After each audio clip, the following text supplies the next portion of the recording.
What is up, everyone? Welcome back to another episode of the Tribe of Runners. I'm your host, Liz Myers, and today I have another host of a podcast, an amazing human. And obviously, I was on his podcast and I begged and begged him to be on my podcast. It took forever and some arm twisting, but thank you so much, Jeff Winchester, for being on the podcast. It is my pleasure, and I don't think you begged very long. I think you asked. I was like, I'm in, but I've got the holidays. I'm going out of town, and I don't know if I really can do that. But I'm excited to be here. Thank you so much for having me. Yes, thank you so much for being on. And as I mentioned, you were a podcast host, and we will kind of get into everything. I have so many questions, as you may know. But tell us how you got into ultra running and when all of this craziness was like, I'm going to go after that. I guess I'd probably start back in 2012. I started running. I was 39 at the time. I'm 53 now, so I may have my math off by a year or two because that's what happens with old age. And so, 39, and I started running because I was in poor health. I had a lot of work stress going on. I've always been skinny fat, which is this idea, for those that don't know, is that mean you don't look like you're unhealthy, but your insides are dying on the inside. And so I was pre-diabetic, high cholesterol, blood pressure. Everything that you could kind of wrap your brain around was wrong on the inside. And so with work stress, my doctor said you kind of need to do something. And so I had a colleague at work that was into triathlons, and he's like, well, you should start running. And I'm like, okay, sure. And it's one of the things that I guess, as I kind of segue here into this, is that I became amazed about when he told me to go run. And I've reflected on the fact that I work with new runners as a coach as well. And when somebody tells you to go run, you just go run. And I had no idea what that meant. So I was like, okay, I'm going to go start running. And so I went and I would run like 1 or 2 miles. And I thought I was going to die the entire time. And it's because I had no clue what I was doing. And when I say no clue what I was doing, I don't mean like from a technical standpoint, from a form standpoint. Like if you're not active, I was not athletic growing up at all. I was not involved in any kind of sports. I was a basic book nerd. I graduated college in 3 years. So like on the intelligence side, I did pretty good. But on the athletic side, I'm dumb as rocks, if you will. And so I didn't do very well over there. And so athletically, I have no clue. You tell me to go run, all right, I go run. And so I just run out the door and try to do this. And I feel like I'm going to cough up a lung every time I go out and run. And so I talked to him about it. He's like, well, tell me about what you're doing. I'm like, well, I start to run. I literally just start to run because I'm assuming that's what you mean. And he says, well, how's your heart rate? How's your breathing? I was like, I feel like I'm dying. He said, really? I said, yeah. He said, well, I have a heart rate strap for you to wear. So he put a heart rate strap on me. He goes, go try to run. Don't do anything different. Just do what you've been doing. Wear my watch and let's just see what happens. Right. And so I ran and my heart rate was in the like 220, like super high. Goodness. Yeah. And I've learned I have a very high heart rate anyway when I run. So that's a different point. But he's like, why don't you slow down? How fast are you trying to run? I said, well, as hard as I can. And he's like, well, why would you do that? I said, well, I don't understand. You told me to go run. In my mind of a runner is that you're just supposed to do is run. And so now when I work with people, I realize that if you don't teach them that you can go slow and you should learn to run slow, and it's okay sometimes to walk, then they just go out and run because they don't know better and they don't understand anything about why it feels so bad. And they're like, it sucks to run. I'm like, yeah, it does.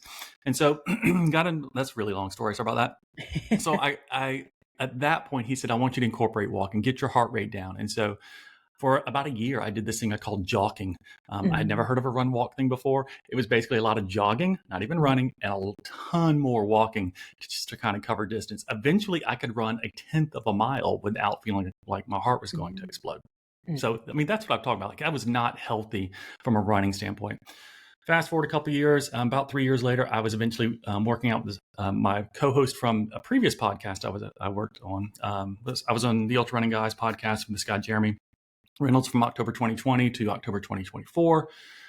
Before that, like around 2013, he and I started working out together, doing a lot of Spartan races and things. I was now getting more fit. I'd been running, jogging for about a year, wanting to do a little more things, did Spartan races. And in 2015, I decided I was going to run a marathon.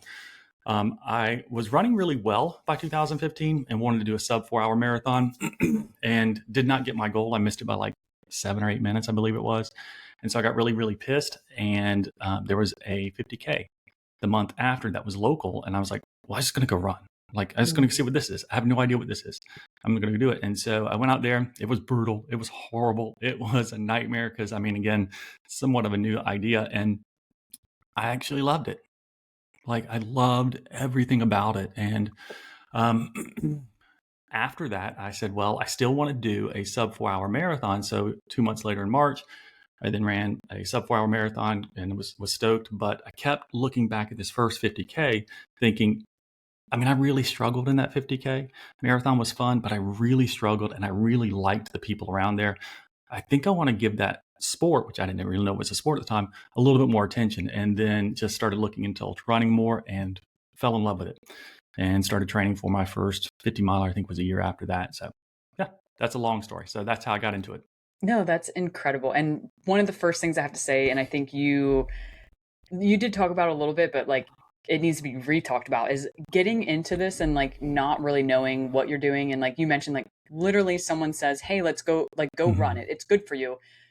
I did the exact same thing. Like I went out and ran as hard as I could, and I was running a mile with my sister to see if I could potentially beat her or if she was going to beat me, and we just had no clue. And when we ran our first 5K, like, we went out and ran as hard as we possibly could every single time. I had no idea about taking things easy and or like heart rate zones or anything like that. Like, yeah, you see stuff on social media, and by maybe back then, I know when I was first getting to running, I wasn't all on social media like that. So like I had no clue. So it's such an eye opener. And you mentioned it like with coaching and having the realization that majority of your athletes that come to you, me as well, they come to you, they're new, they have no clue, and they're like, what do you mean I have to run at a slow pace, or RP of 2 or 3, whatever the case may be? They're like, that's really slow. Like, what do you mean? And then you have to like go over everything in that. But when Well, you finally, I'm sorry, I'm going to interrupt you. It's counterintuitive. Like it is, because after the first run, you go to do that. And then the next run, you go out again and you think, I'm supposed to get faster or go further, whatever it is, because that's just what you assume. Like I'm getting more in shape. And then you work with a coach like yourself or whoever, or heck, you start to pay attention to what people are doing. And they're like, you should run slower. Like, what? Like, I don't understand. I'm supposed to be running and I'm supposed to be running faster. And so there's a lot of what we do when we're coaching people is trying to get them to understand you're in this for the long game. And not just because you're doing like ultras, but any type of running. Like if you're training like a 5K, 10K, or whatever that is, you're still in it for the long game. You're not in it for trying to get faster on every single run. And if you do, you're just setting yourself up. We always say setting yourself up for injury, but you're really setting yourself up to be frustrated, like really just hate the sport. Like nobody wants to run when it sucks every time. Yeah. And I wonder, I'll ask you this, and for anyone that's listening, I'm sure they can relate, but how many times have you met people and they're like, well, I hate running it. And I feel horrible when I run. Like we get told that, I feel like, all the time. I know I do. Do you as well? All the time. And I'm like, well, there's a couple things there. You probably need to slow down. Yep. Excuse me. Yep. You probably need to slow down. And if it's not slow down, then understand if you're fit, that first mile or the first half mile, or sometimes first mile and a half, is going to stink and suck anyway. Like I don't know a very good runner that doesn't hate the first mile or so. Like everybody's heart rate is adjusting to the fact that, oh, we're going to run right now. And so when that happens, let that kind of come back down, settle into a pace, and then just see how you feel. But if you're evaluating your run in the first half mile, yeah, it's always miserable. And if you're trying to run as fast as you can, you're going to hate running. Oh, 1,000,000%. And not only is like the heart rate trying to adjust and everything, but I don't know about you, my body is as well. Like my knees are stiff and they're trying to grease up and get ready to go. It's never a smooth transition. And it usually takes me like 2 miles to feel like my body feel like, okay, yeah, we're doing this. You know what I mean? And I don't hate those beginning miles. I just know they're not going to be very joyful, Agree 100%. I think I try to do a little bit of a warm up to offset that, but the issue for me tends to be, oil the joints, I guess, but it's the heart rate response. I think that is the first thing that gets my attention. And then when I learned that it would settle down if I settled down in a run, then everything would kind of relax. Like if you can relax in your run, everything else relaxes, but you just got to trust it. And I don't think it happens very well for people. Yeah, we psych ourselves up. This is a whole nother conversation, but like when someone's heart rate focused, you're psyching yourself out the entire time. No wonder your heart rate's so high. They're always looking at their watch, like, here's my heart rate. And I'm like, man, just run how you feel. Like, yeah, but I feel like my heart rate's high. I'm like, because you keep looking at it. You're stressing yourself out. Knock it off. You're stressing me out talking about it. Yes. Oh my goodness. Yes. No, that's super cool. But I love that. And I love that it's horrible as it may sound, you experienced that and you got to learn. I mean, I learned that as well. I remember when I got my first coach and they told me to slow down, I was like, no, what are you talking about? Like, I want to get faster. And they're like, just trust me, you will. And I'm like, oh, and she was 100% right. So you learn a lot. And it was like one of probably the biggest lessons I'm sure you and I know myself is like slowing down is so important just for the longevity for your own self and just to give your body the actual correct load when you're in training, especially when you get in higher volume. 100%. I agree. Yeah, 100. Yeah. Awesome. So you got into running. Obviously, you did your first 50K, went back to the marathon, then kind of was like, oh, I'm going to get back into ultras. You mentioned you've done, or you went into like, you went for a 50K or I'm sorry, a 50 miler. And I know you've done quite a few races. I mean, what was that one race that was it the 50K? I don't know, but what was that one race for you that was like, I love this. I want to see what I can do body wise and mind wise. You know what I mean? Ooh. I think it really goes to why I participate in this sport. I didn't have a race that did that to me. I think since I started running, I've struggled with the belief that I could actually do it, like that I Mm. could actually do any of these things. And so not even being able to run a mile like a normal person in the beginning was one of those things that I never believed was possible once I understood that I'm not really good at running at all. And that I've got to learn to jog and all this other kind of crap. And so for me, it's kind of been a self-perpetuating, self-defeating kind of mindset I've had most of my life. It's also probably why I'm super driven, that I don't like to settle there or sit there. And so I've always had this belief that I can't do it and I'm not going to be able to accomplish it. Now, I've run several hundreds, right, and completed them and finished them. And I look back at every one and I'm thinking, I can't believe I did it. And I'll sign up for another one. I've got 2 coming up this year. And for both of them, I'm thinking, I don't know if I can run 100. And Mm. everyone's like, but you have. I'm like, yeah. I've also run a mile, and sometimes I'm not sure if I can run a mile today, right? Mhm. It's just like, what does that look like? And so there is a self-defeating thing that kind of drives me. And so I think it's because I have that in me. I want to kind of keep going against it. Now, it's not my why for every single race. It's not my why for everything I do in ultra running. Like, I've fallen in love with the process of running and just the process of being able to do it and get out there and do those types of things. And so it's not a defining race, if you will. Now, I've had races define me, and I've been defined by moments in them. And I have learned a crap ton about myself from those that I've DNF'd and also from those that I've done well in. And so I think, if anything, it's not a single point in time, but really an evolution currently of what I've learned about myself, that it keeps me in the sport and really not just for myself, like trying to grow myself, but I really love working with people. And I don't mean like just coaching them, like just talking to people at an aid station. If I'm volunteering at an aid station, they're coming through and they've got this shell shocked expression, like they can't believe what they've just experienced and they've got another 70 miles to go or whatever it is. And it's one of those things you're like, I feel blessed and honored to be able to participate in that moment with this person that's about to accomplish something, hopefully, that is further than they've ever thought they could ever do or beyond. And so there's a lot to it that really keeps me intent and involved in the sport that's beyond really performance. Yeah, that's awesome. And I love that because, as you know, I feel like social media is always driven and all we see is like, not, and I'm not dissing, but like elite runners or people that have had no running experience come into it and they're like top notch doing these amazing things. And it's like, there are people that really just enjoy running and Mm-hmm. it could be a self-discovery thing. It could be just because you want to prove yourself right or prove others wrong or whatever the case may be. But like just being a runner that just likes to go out there and have fun and experience. And I know you're about that. I'm about that as well. And I feel like it's those people that like truly make a difference out on the course or in a race. Because I've had people that have like stopped me and talked to me and, it not in a mean way, like just an average person. I'm an average person as well. And it's just like we have these connections and then like we find each other on social media and I'm still friends with these people to this day and we talk about races and all that good stuff. And I'm assuming you mean something very similar in that aspect, which is awesome. And is there, do you think there will ever be a moment where you do think you can do said race or said distance or something of that? Like, is in your mind, is there a something out there that would be like, yes, now I am Jeff and I am good? Does that make sense? I mean, I feel comfortable if I were to sign up for a 50K. I don't feel comfortable if I was sign up for a 50K with a ton of vert. right? And so Mm-hmm. there's limits in every distance, and there's challenges within every distance that we're used to. I remember the first time that I felt in a 50K that I'd run several. I think I'd probably run 6 or 7 50Ks at this point. I was in a race, and I remember around mile 15, and I felt awful. Like I felt like, oh God, I'm mile 15, and I feel like I'm starting to hit a little bit of wall.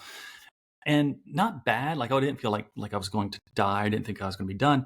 But I recognized that you're starting to feel a little worn down. You're probably not up where you need to be on your hydration, nutrition, whatever it was. Like, but I recognized the symptoms, and I started looking around at the runners near me because it was like a loop course, and I saw like just death on their face, and I thought they've got like worry, and I realized I wasn't worried. I wasn't concerned about it. I was just like, oh, you know what you need to do. It's okay. You've been here before. Mm-hmm. And so I think I have that been here before type mentality for a lot of the races I've done that kind of helps me get through them. But I don't, for a 100-mile race, I never believe I'm going to finish a 100-mile race at the start, ever. And I will train crazy town to do it, and I will be ready for it, and my coach will tell me you're ready, and everybody around me said, oh my God, like, you're not going to have a problem. And I do not second guess the distance. I never take it for granted. The 100-mile race it's a level set. I don't care how prepared you are. You need to be mentally ready, physically ready, and you need to have a lot of plans and be prepared for those plans to break and be able to adapt to them. And if you can't, then you're going to struggle and not know how to survive it. And so I think I go into the 100-mile race, particularly, it's probably what's my favorite distance, with a sense of dread and excitement. Like, it's both. It's a mixed emotion. Like, some people are like antsy at the start, like, let's go. I'm like, all right, let's go. It's time to go to work type thing. And so I just think how you approach it's important.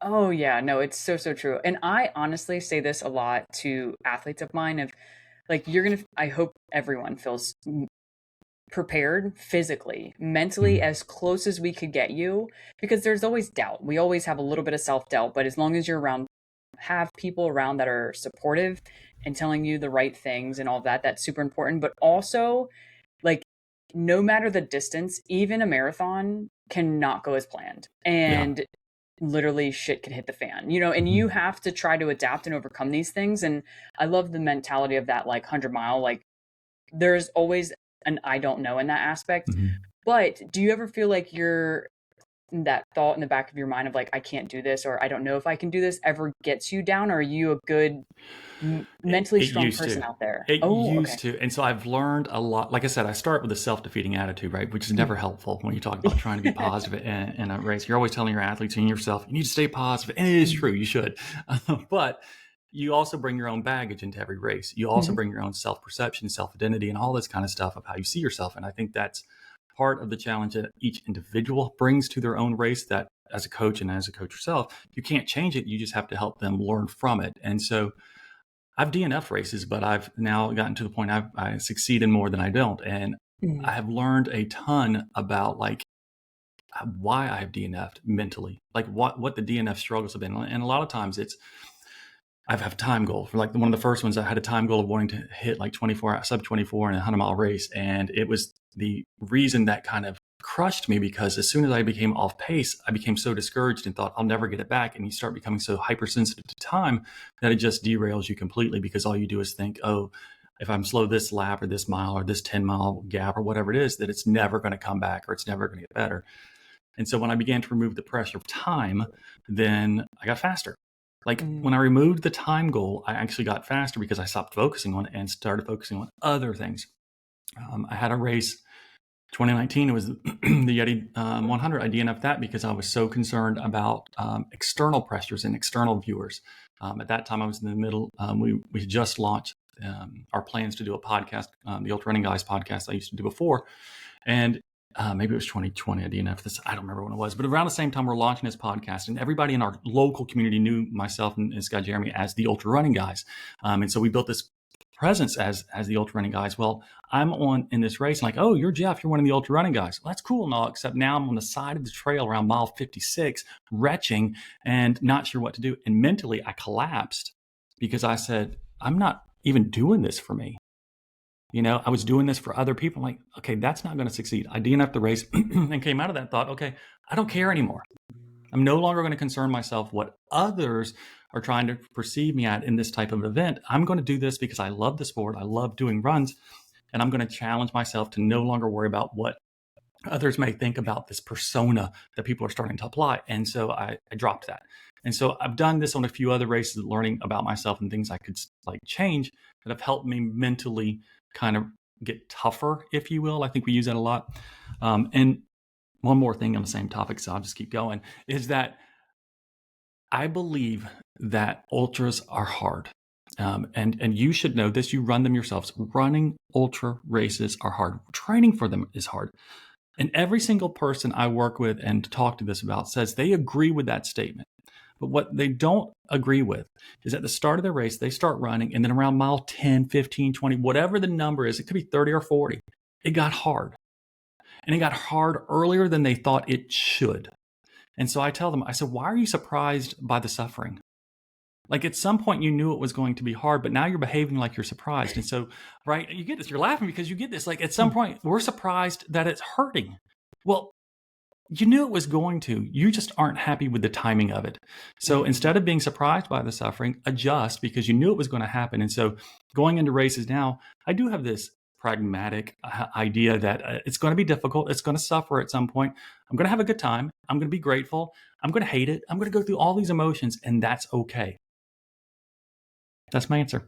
Yeah, I love it. And on the suffering aspect of things, I always try to encourage my athletes to not dwell in it, but like realize it's gonna happen. There's almost a 0% chance that you're gonna have any race that goes and there's no suffering. It's gonna happen. And in a 100-miler, I just keep encouraging people to realize like it's gonna happen. It's gonna be really bad. It's gonna be really good then. It's gonna be really bad again. It's gonna be really good again. And it's gonna go back and forth until your foot literally crosses the finish line. Then it's gonna be amazing. And then you're gonna wanna go home and never talk to people for like 3 days.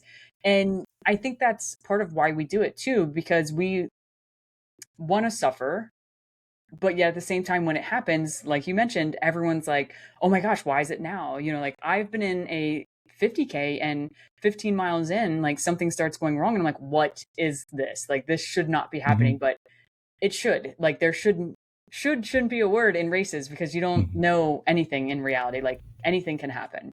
Yeah, we want a perfect plan for our training. We want everything to be perfect. And races don't cooperate. They're not trying to cooperate with whatever idealized plan that you have. They're their own beast and they're their own event. Like you have to take the race as it comes to you. And if you think anything other than that, you kind of lost your mind because it's not going to give you what you want. It's going to give you what it thinks you deserve, if you will.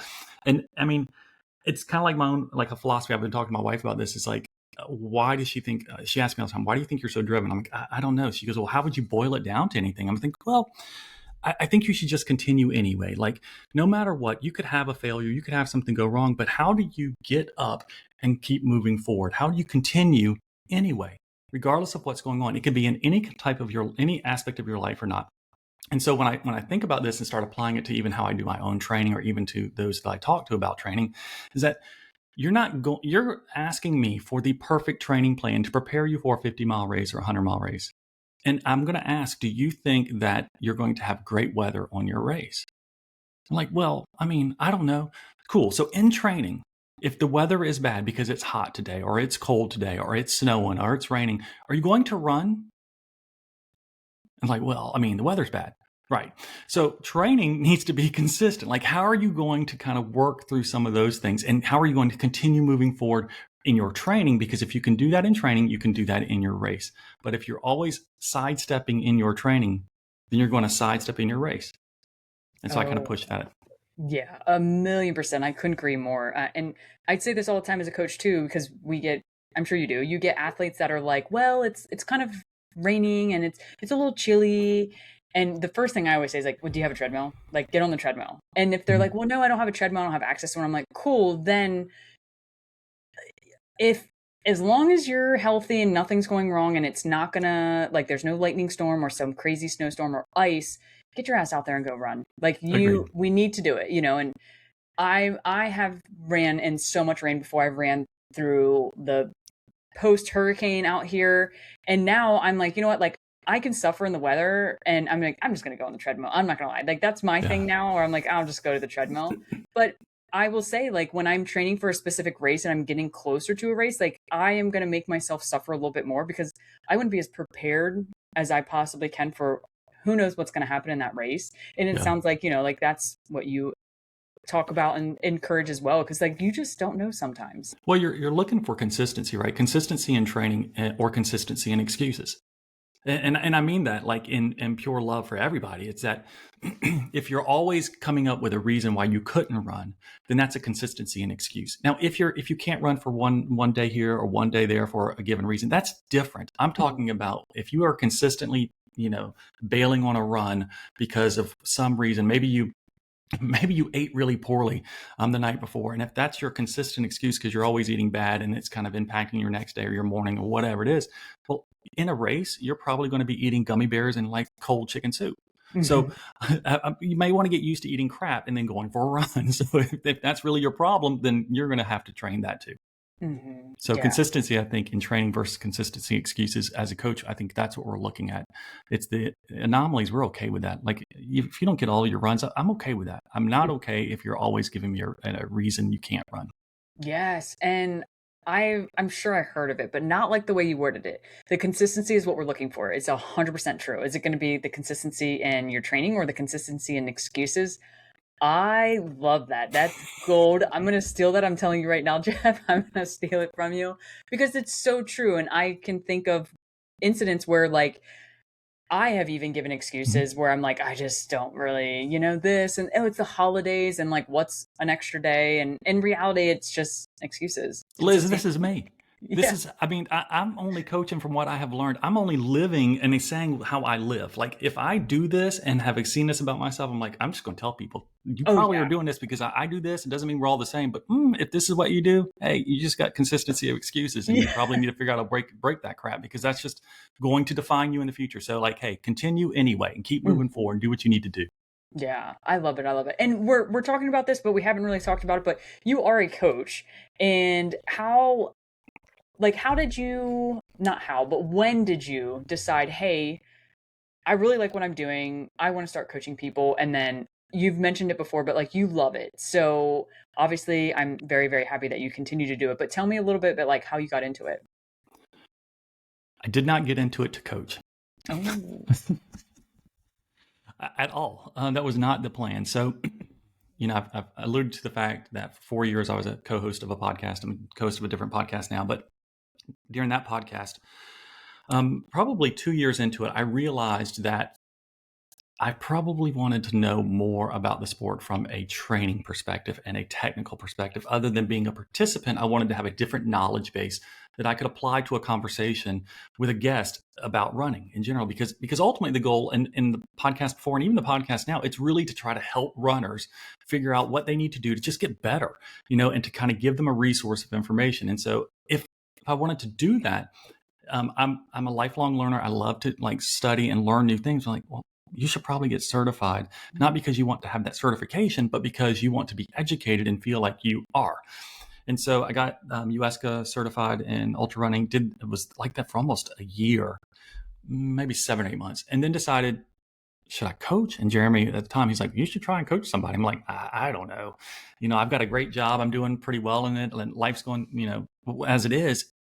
Nobody's going to listen to what I have to say. You'd be surprised. And so I decided that I think it was 2 or 3 years ago, I opened up, I went on Instagram or whatever, because that's what you're supposed to do when you're cool. And I went on Instagram and I did a little reel, and I'm horrible at reels. And you can see I'm not very active on Instagram like I'm supposed to be. I just kind of play the blueprint post on our account. But anyway, and so I posted that I would be willing to take on, I think, 3 to 5 runners. And for the first 3 months, it would be super cheap. I think I told them I would do it for like $50 a person to help cover my cost and everything like that. And just to see if I like it. And if you're willing to be a guinea pig, come on. And so I had a lot of people respond, and I was like, oh crap. And so then I took the first 5 people who came on and worked with them and just kind of started liking it a lot and thought, oh, this is really cool. I'm getting the opportunity to kind of speak into something that I'm passionate about. And I don't want to ever take that for granted. I want to kind of like build on what I know and kind of continue to expand it. And so I was very upfront with them about some of the questions I had. They would talk to me about certain things, and I was trying to learn from them kind of how they were receiving the coaching and how they were responding to it. And so I had one guy who stayed with me all the way until I think it was, this is why it was important to me. I'm just going to share a story. He stayed with me up until I think it was November of this year. And he had a race 6 weeks later. It was for another 100-mile. He had already done a few other hundreds with me and had done well in them. He had not done as well as he wanted to. He'd always wanted to go sub 24, and he had done 2 other ones, I believe.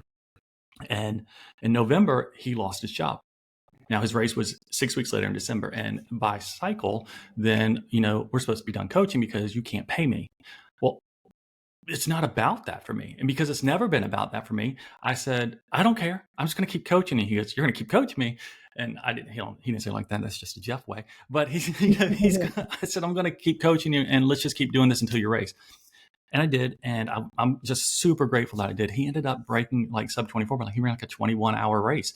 And I thought, bro, you crushed the race. And he said the nicest thing to me afterwards. He said, I just really appreciate you sticking with me. You didn't have to. And I thought, you're like one of the first guys I ever worked with. Like, of course I'm going to stick with you, but everybody. And that was one of those validating moments of just the fact that you're doing this because you love to help people. Like, that's what this is about for you. And whether or not you get paid or not, like, you don't want to lose money because you have to pay for things like Training Peaks, because I don't get sponsored by anybody, right? It's like, I want to be able to do that for people, but I also don't want them to feel like they can't accomplish one of their goals. I don't ever want to get in the way of somebody from doing that. Mm-hmm. No, that's incredible. And I love that. That's super, super cool. And it just goes to show, even like without the story, but like you can obviously tell you're very passionate about it, and you're very upfront and you're very honest, and you're not like an Insta famous person that's just trying to, make some money. And not saying everyone does that, but you're tried and true. And I love that. And you truly, truly care about it, which is awesome. And how's coaching been? Are you still doing it? And how's it going? Yeah, I coach. My goal is to stay around 5. Okay, perfect. So I keep around 5. If I get less than 5, I'll sometimes go up to like 6 or 7, and I'll come down to like 3. Like, I'm balancing 5 is my goal. I can take more if I wanted to, but I just like that sweet spot. I've thought about taking a little bit more, maybe up to 10 as a regular idea, but I don't want to ever take more than I can invest the time in. So I probably invest way too much time. I respond to every comment. They can text me. I have a calendar set up. They can set up a calendar call anytime they want, and I'm dirt cheap. So everyone's like, "You give all that?" I'm like, "I don't care." And so I just like to do it, and I like to be able to hang out with them, and I like to hear when it sucks. I like to hear when it's great. I want to ride the emotions with them. I've recently had my own health issue. I know we talked last time you were on our show about injuries and stuff. And I lived vicariously through them so hard. Like, it was so big for me to say, oh yeah, I get it, and that kind of thing. And so it has allowed me to connect in a way that I never thought I could. And I feel just grateful for the fact that people trust me enough to work with me, and I never want to take that for granted.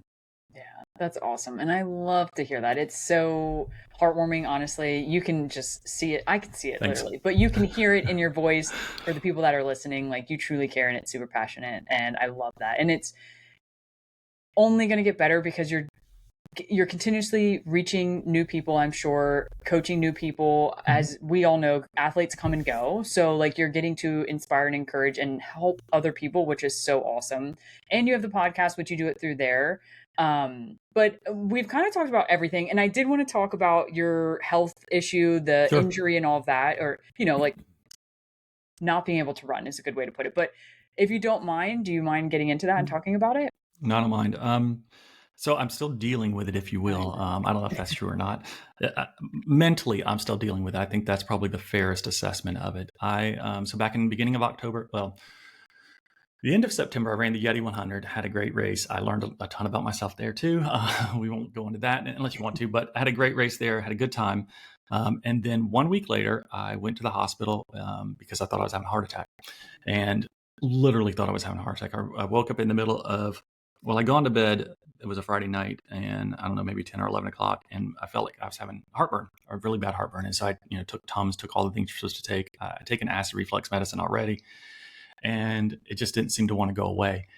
and it started getting worse. And then I laid down and realized I'm not able to go to sleep, and I felt like the pressure was getting more and more intense. And then probably about an hour after that, I got up because I didn't want to wake my wife up, because she did, at our age, you don't like being woken up when it's unnecessary. And so, so I went into the other room trying to like not be annoying, and I sat in there. And when I went to sit down and lay down on the couch, it got really bad. I started hurting a lot in my chest and thought, oh, that's odd. Let me get some water, because, cold water always solves these problems. And so I got that and went back to the bedroom and thought, because I decided I didn't want to be that far away and in case something was about to actually go wrong. But eventually this is going to settle down. I took even more Tums and got into the room. And then probably about 10 minutes after that, at this point, my neck starting to get numb. My left arm is starting to get a little numb. I'm having a tremendous amount of pressure. And I woke her up and I said, hey, I'm having some chest pains. Fortunately, she works for the hospital, and I knew she was going to panic in a positive way. It was beautiful, right? And she just got everything together really quickly, got me in the car. We went straight to the hospital. She called the people that she knew that would be working, which helped. And so they were kind of waiting, if you will, not really, because you still have to go through all the process and stuff, but it wasn't a surprise when we rolled in.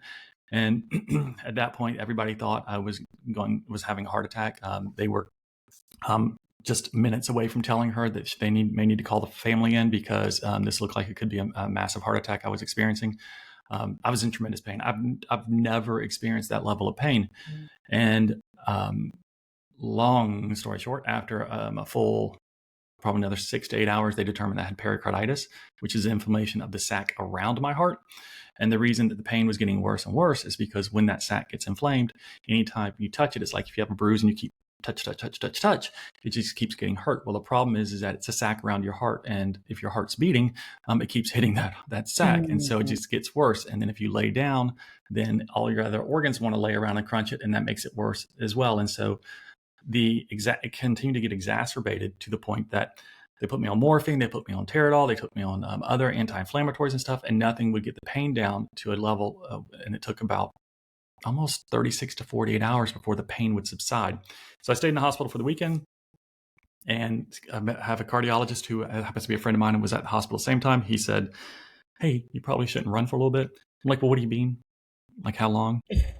And he's like, well, probably like 3 months. I was like, what? He said, well, I don't want you to run at all for 6 weeks, and then you can start back trying to run.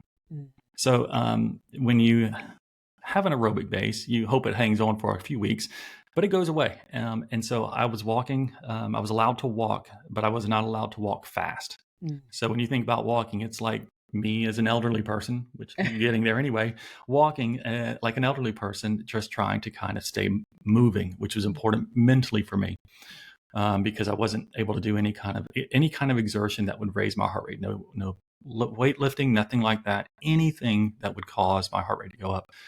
And so after 6 weeks, I started doing run walks. And run walk, I have a really good coach. I've worked with him for 5 years myself. And he put together just a training plan for me where I was doing for a while, 1 minute run, 1 minute walk. And I was like, it's like a race. So I was doing this for a while. And then eventually I was doing 5 minute run and 1 minute walk. And so just recently I've started running, probably about 3 weeks ago, longer runs, like 40-minute run.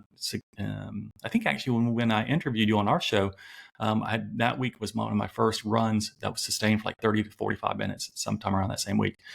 And so I still am doing run walks, and then I occasionally have a 30 to 45-minute run. I think I had a 50-minute run yesterday, and I have a run after this that's sustained. And so I haven't really done much than that, but it's building, and I dropped some races that I had in the spring. I was going to do, God, I can't remember the name of it. It's in April.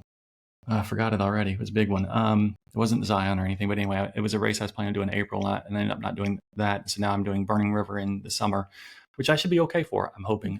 It'll probably suck, but I will be okay for it. And it's one of those things that I probably emotionally is going to mean a ton to me, which you will probably experience too. Like, I know you've been recovering from your ankle injury, and I even think I heard you say that the day you're thinking about taking time off, maybe even this year, you're not sure if you're going to run a race, and maybe you've changed your mind since you last said that. But it's this idea that eventually when you get to where you're training again like you used to, and you do have that big race that you've been hoping to run, a distance, whatever it is, it's going to be emotional, and it's going to be different emotional because you've had running taken from you.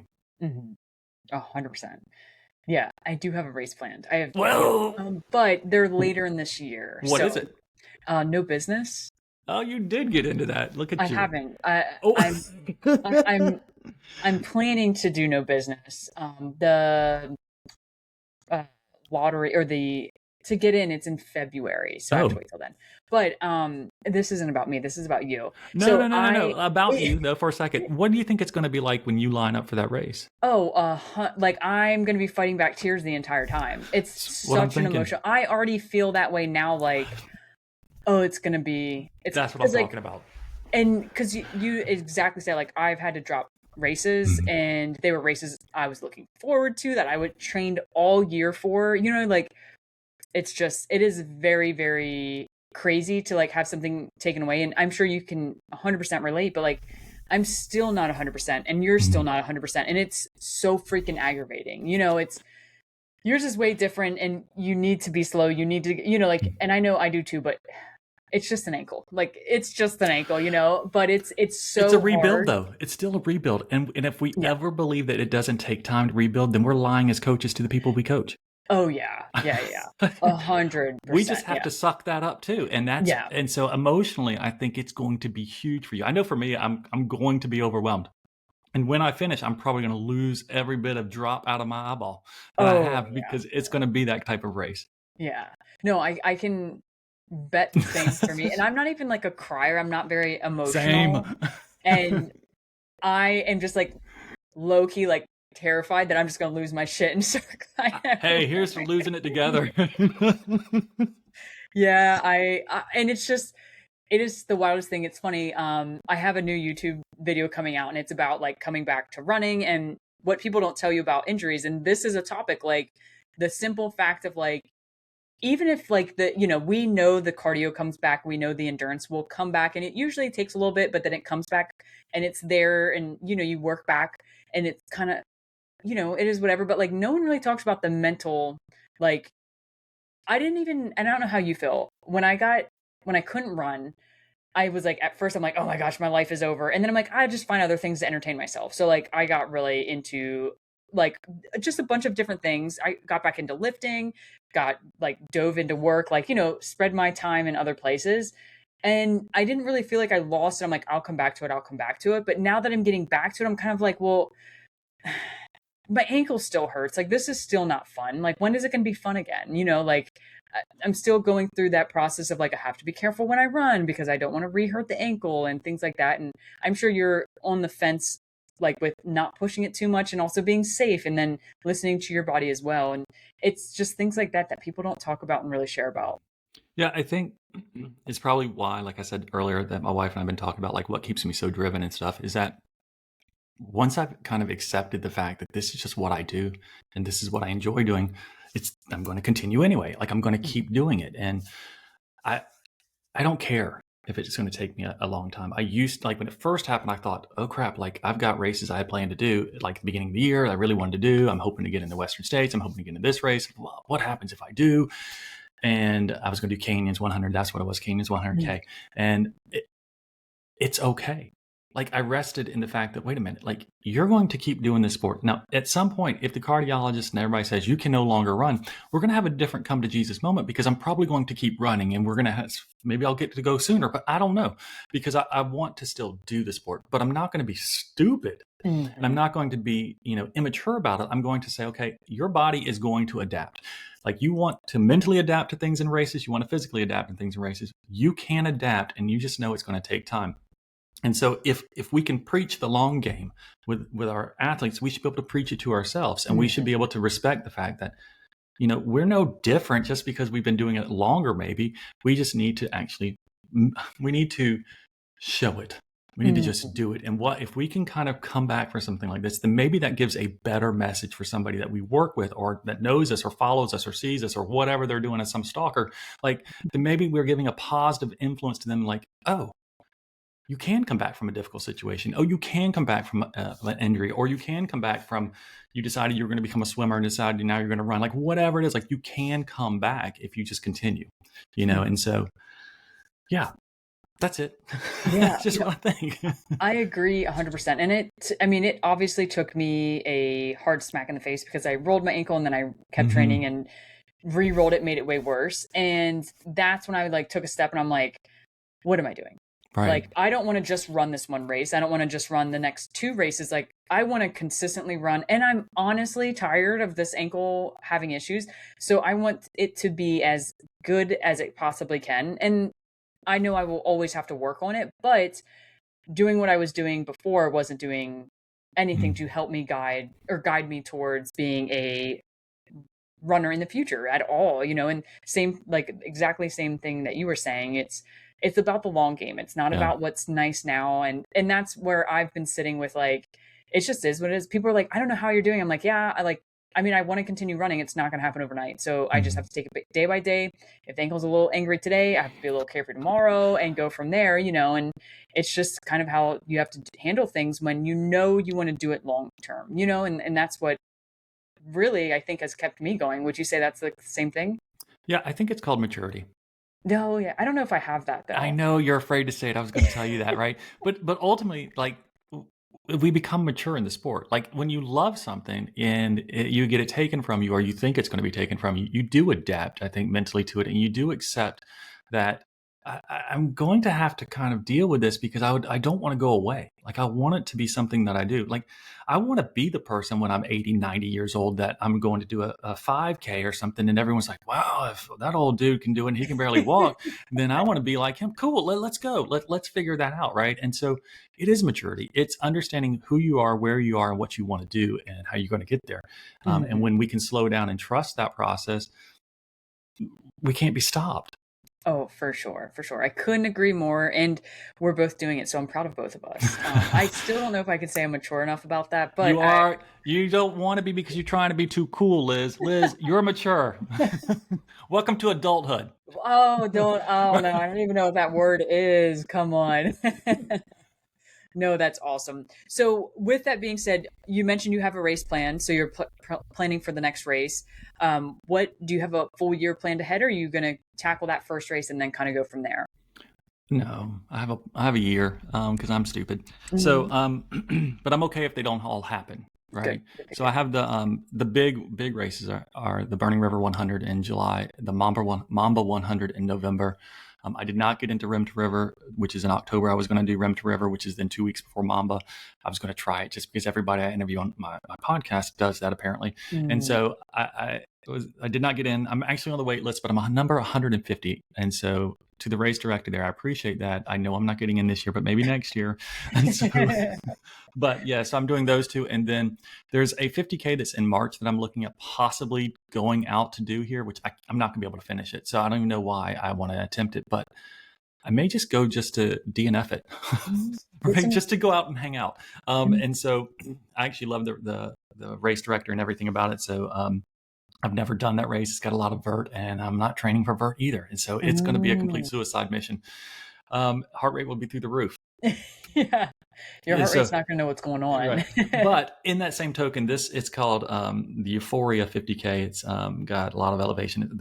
This place called Uwari, which is in North Carolina. It's about 3 hours away from me, so it's not somewhere that's close for me to train on normally.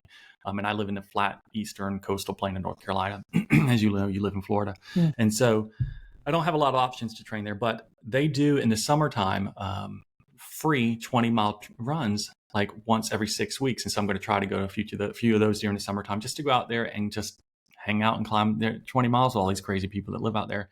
So I have a few of those to do. There's a 50K that I'm also looking at in the summertime as a training build up beforehand. And then there's a timed event in August that I'm looking at. It's a bones versus cancer type, not a sprint, I think is what it's called.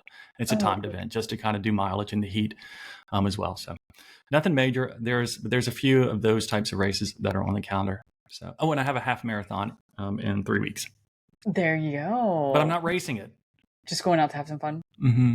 Yeah. Yeah. Those are good races to have, though, especially coming back into it where it's just like, I'm going to go run a half marathon. Yeah. I mean, I did a 9-mile walk the other day. Very cool. So I was Very like, cool. I mean, I can do 13 miles. I'll just run, walk. And I don't care. I'm not going to be last. I will refuse to be last, but I will not be first because I am very, very slow. And so I'm mid the backpack, but I will be out there and have a good time with it. So, No, that's incredible. And I love that. And it sounds like you have a fun year, some big races, and it'll be good to get back. And I can't wait to creep on you and see the tears after the race of it'll the happen. comeback race. So I'm looking forward to that because I think your race will happen before mine, which means you'll cry first. So I think that means I win. I think that means Yeah, I win. well, and yeah, probably. We'll just leave it at that. But I actually But have some I didn't cry when I was your age. um So you could I'll wait try to hold another out. like I'll try to 15 to hold out. 18 years, you'll be okay. I'll try to hold out. Yeah. So I have some quick random questions that I Sure. wanted to ask you because you have been a podcaster, you are a podcaster, you're a coach.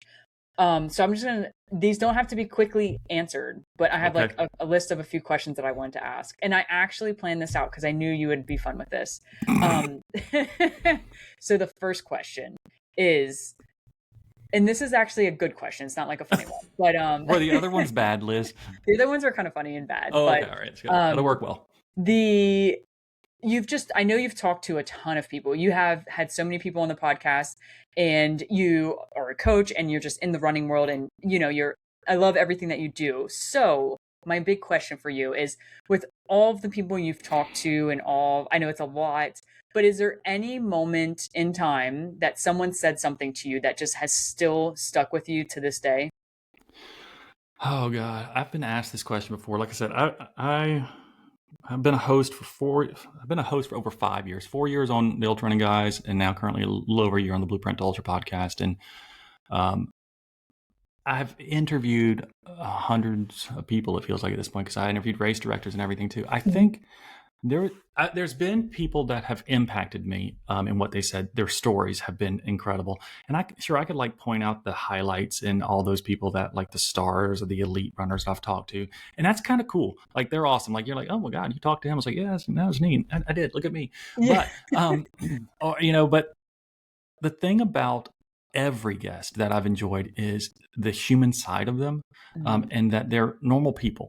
And to me, like what I take out of that every single time is that I know that as a host, and like you're a host, like you're trying to get a good story. You're trying to get something that is helpful for the listeners, but you're talking to a human and you're talking to Mhm. somebody who loves this sport. And so what I do is I try to connect with that person. And I feel like what they give me is that like there's this other human in this community that I get to kind of experience ultra running with. And when it comes to the tricks and tips, I've learned a ton like from them. And there's too many to kind of like say one was over another, but the things that stand out, there was one guest that nobody knows who he is. He had won a race that was local. I'm not going to say his name. But one of the things he talked about, and it's been now this whole idea of mindset I've kind of explored even more. So like I've been certified by USCA in two different types of certifications. I have their ultra running, I have their running, and I have Training Peaks accreditation and all those kind of things. And his message that he gave me is in those in different ways, like it's embedded. But what he told me, I was like, how did you do so well? He'd won a backyard race. I said, how did you do this so well? And this was 4 years ago, so it wasn't a recent guest. So it wasn't Mark Dowdle who I talked to that also taught a lot. But he said, I just see everything around me. Like, what do you mean? And he said, I don't pay attention to what's going on inside of me. I pay attention to all the external. And I was like, what do you mean? He says, I don't look internally at anything. I know I'm struggling and things are hard. He goes, but I am very intentional about focusing on the external. And so what I do is I notice, oh, there's a bird singing. Oh, there's a butterfly flying by. Oh, there's a leaf that's falling in front of me. He goes, and then I focus on it and I just let it go by. And I said, so you're actually getting out of yourself. He said, mm-hmm. He goes, I'm trying to pay attention to the external. And so in all the other trainings and accreditations, all this stuff I've done, they're like, you need to have intrinsic motivators and extrinsic motivators and all these types of things. And I'm like, yeah, like here's my why. This is my intrinsic. And here's my butterfly. That's my external. And I'm thinking, this dude gets it. And he didn't have to be certified. He didn't have to go through all this stuff. And I'm like, and he was probably one of the first year, maybe number 15 of guests. So we were early. And I thought, these people have a ton of knowledge and they're just normal people. Like, they're normal people. What can I learn? And so at that time, I was like, I'm going to do this forever. Like, I'm just going to talk to people. And as well as somebody's stupid enough to sit across me and tell me their story, I'm going to talk to them. And so from that point, I was like, I really like hearing from people. And so I think everybody has a story to share. And everybody has something worth sharing. And I think it is my job as a podcast host, your job as a podcast host, is to help them do it. And I tell guests all the time, you're not a bad guest. I'm just a bad host. No, it's true. If you can't get, I mean, you are not a bad host. But you know what I mean? But yes, your is guest difficult. your guest is a reflection of you as a host. And I hate that because I've had some guests, and they may be listening. I've had some guests that have been troublesome, right? But if they come across bad, that is on me. Like, it is my responsibility to help them share their story and to help them communicate if they struggle with communication. And like, I can never blame a guest for doing their best. And nobody sets out to do a bad job. Like, you didn't invite me on your show, and I'm thinking I'm going to really sabotage Liz's show today. Well, you could, and I would have just tried to gear it into a different direction. Edit this, delete this, like, go on. But like, that's your job, right? Yeah. And so I love this about people being able to do this. And so you said these are quick answers. You may want to go with another question. No. I assumed they wouldn't be quick, and that's 100% fine. This next one may be a quick one. You never know. Are you ever going to do a 200? So, God, this is the joke around town for me. I know. The answer to that question is yes. Okay. And the people that know me well, which is everybody that's kind of been paying attention long enough, they know I keep talking about the fact I hate the idea of doing a 200. The reason I have not signed up for a 200 is because I am enamored with the idea of eventually running Western states. Oh, okay. Like, period.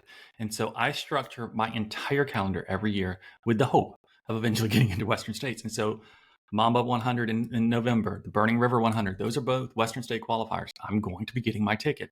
And, I said earlier about my why was that I don't think I can do it. My why for the races I do is because of Western states. Does that make sense? And so once I get Western states out the way, and this is where you're like, insane, Jeff, because you're self-sabotaging your entire life as an ultra runner because you're so enamored by this race, is I'm preventing myself from doing other races that I think I would have a great time doing.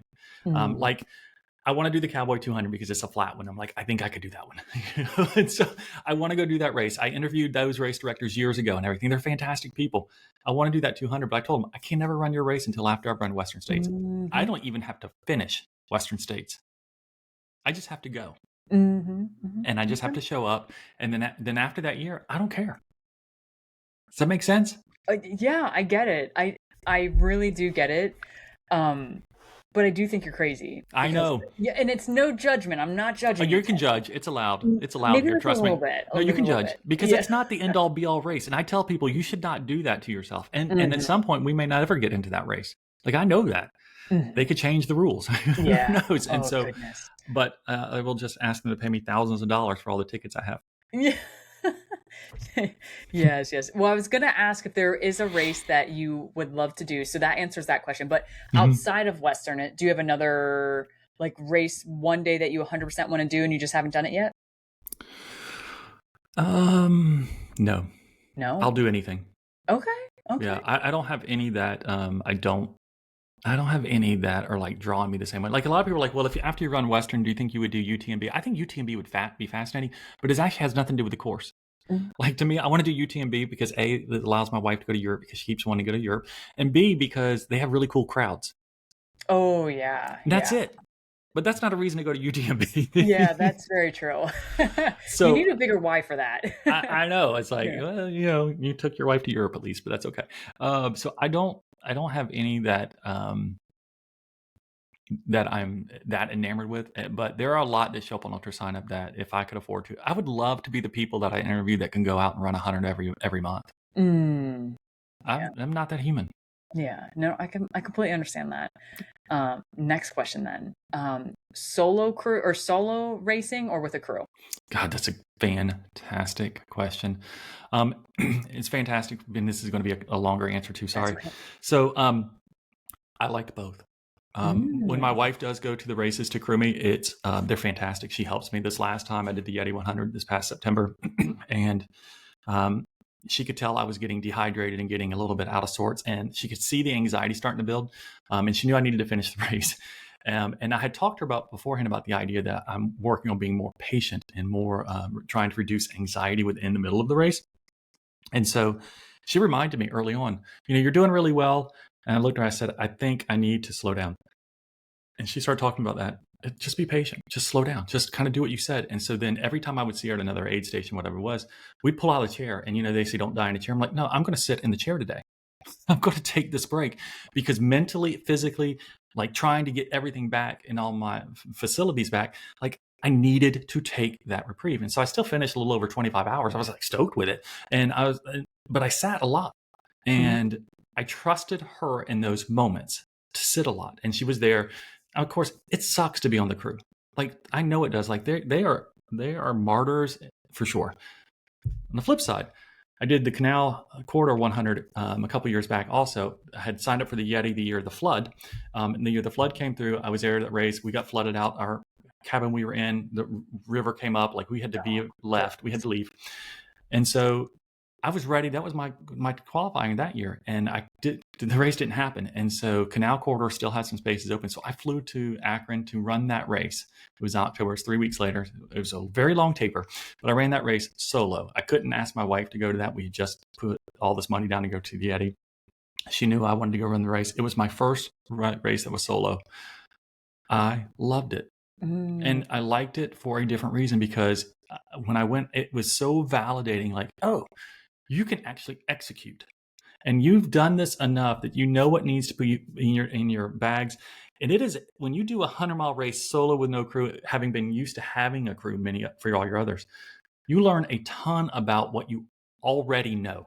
Mhm. Like you're like, what does that mean? It means everything that you've experienced in all your other times starts to come up. And you're like, this is what you do. This is what you do. Here's what you do when you get to this aid station. You know what to do. You know what you're going to need. You don't need to rest in a person. Trust in what you can do. And so it was very affirming and very rebuilding of who I was as a runner and what I could do. And so that race maybe is one of the races that validated you can do some hard things that you may not have thought you could, because when I did it solo, you got to do it by yourself. And I looked Mhm. at that almost as work. You're going to go to work because you're trying to get this lottery ticket. Mhm. Oh, I love that. And I knew you would have a good answer, and I knew you've done both. I think we talked about it, or you'd said something. I know I've heard it from you. So Somewhere. that not the whole story though. So I love that you explained it, and I'm sure you do as well. I, as a coach, get a lot of people that ask. I've never done 100 solo, so I'm like, I honestly like genuinely couldn't tell you what it is to do solo. It's going to be a million times harder. That's what I'm going to tell you, and if you can have crew, like crew is awesome. But I mean, it's so cool to hear that in the aspect of like you've I done. think you should try it, Liz. Oh, I want to. So Yeah, I that was think you supposed to should. be this year, like a goal of mine this year, because last year I was supposed to have my normal year, and then Mhm. this year I was going to go after 100 self-supported, and I just wanted to go like drop bags, go do my own thing, like Mhm. no rush. I just wanted to finish it and see how hard it got. To be 100% Mhm. honest. Well, you find that when you have a crew, when you can compare the two, you I tend to go into an aid station where my wife is, and I kind of have a discussion of what we're going to talk about in my head before we get there. I know we're going to talk about things, and it's a great distraction in the moment. Mhm. Mhm. And when you don't have a crew, you still are going to have that same conversation and things you need to do, but you actually tend to be a lot more personally focused. And so I Mm. found my focus was sharper because I didn't rely on her to make sure I Mhm. didn't forget. Does that make It makes sense? sense. Oh Yeah. yeah, yeah. And Like so you have to be. right, well you do. And Yeah. and that to me was like, okay, you love having her here. You don't always need her. So Mm. let's assume that she didn't show up and she's supposed to be crewing me. She doesn't make it to that aid station because that has happened to runners, right? Well, guess Mhm. what? I'm okay. I'm not going to fall apart because she didn't do her job. Yeah, You yeah. know what I mean? Yeah, oh yeah, And so yeah, it's a yeah. validating thing for you to try it by yourself one time. I really think you should Yeah, because you've I got the hope experience so. to do it. Yeah, I definitely plan to do it. Maybe next year. Probably next year, honestly. Next week. Next week, yeah. Knock out 100, You'll cry. Yeah, I will. I will. We all know it. Oh, goodness. So the last question I'll ask you, and I do ask a lot of people that I have on the podcast. So you are someone that has just been in this community. You talk to so many people. You really have experienced a variety of people with the podcast and then running and then also volunteering and doing everything. Like, I know you've been in this for a while and I love that. And that's why I honestly can't wait to hear your answer to this. But the podcast is called The Tribe of Runners. The whole reason I started it was I got super inspired from the ultra running community. It made me feel like home when I viewed, everything. I was like, I want to, encourage and inspire as many people as I can. Now I'm trying to educate as well. And one thing that I took away from the community aspect and like everyone was just like how amazing they were. And I grew my own like opinion idea of like what a tribe was within the running world. So I want to hear what your thought definition, what first comes to mind when you hear the word tribe in the running world. I think a lot of people are going to tell you like family or home or something. I tend to think of it. I tend to think of it as safety. Mm-hmm. Yeah, and like it's a place that we don't have a lot of places that are inclusive, if you will. Like we all want things to be inclusive, and yet we live in a world that's so polarized. And I hate that. Like I absolutely hate the world that. And this is people like, oh, he's anti-world, maybe, whatever. I hate the fact that there's so much like vitriol in the world, right? And I don't get it. And it feels like you can go to an ultra world community, or you can talk to somebody who runs ultras, and you can escape. Kind of like when we run, and you can escape to a safe place to talk about anything. It can be about your differences and my difference. You can have whatever they are. And you said earlier about judging me, and it doesn't, like, we can joke about that and we don't feel judged, and we should never feel judged in this stupid world that we live, but we always are. And so in ultra, we all struggle the same way. Like even your elites are going to tell you they suffer. They just don't suffer as long, right? But they experience that same thing. And to me, it's safe when you can go somewhere and talk about things that you love, that you struggle with, that you can confess that you have some addiction to or whatever it is, and you're not like judged about it. And you don't have to feel like somebody's going to take it and use it against you. Now we have in the ultra world, we have some crazy stuff that's said by some people. Yes. That is not the rule of thumb. The rule of thumb is that it is a place that you can be a part of people who care about you and that you can care about. And it's reciprocal, and it's safe is how I would say it. Yeah, I love that. And it's so true.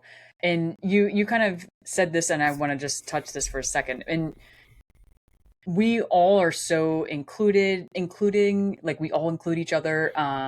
And, truly like, we all understand because we've gone through it or we're going through it, but we also have that one off and that asshole or inappropriate, ignorant person that's going to be there.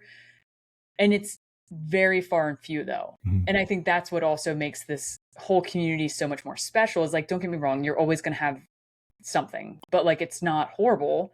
And half of the running community is just like, just don't ignore that person. Like what you just don't engage. Exactly. And it's such like an awesome thing, but I love your definition explanation of the word safe and how that feels for you for a tribe. So I love it. It's so, so, so true. And you've definitely provided that for, I'm sure, tons of people, myself included. You've been so kind, so nice. And I'm just so glad that we've gotten to meet each other and become friends.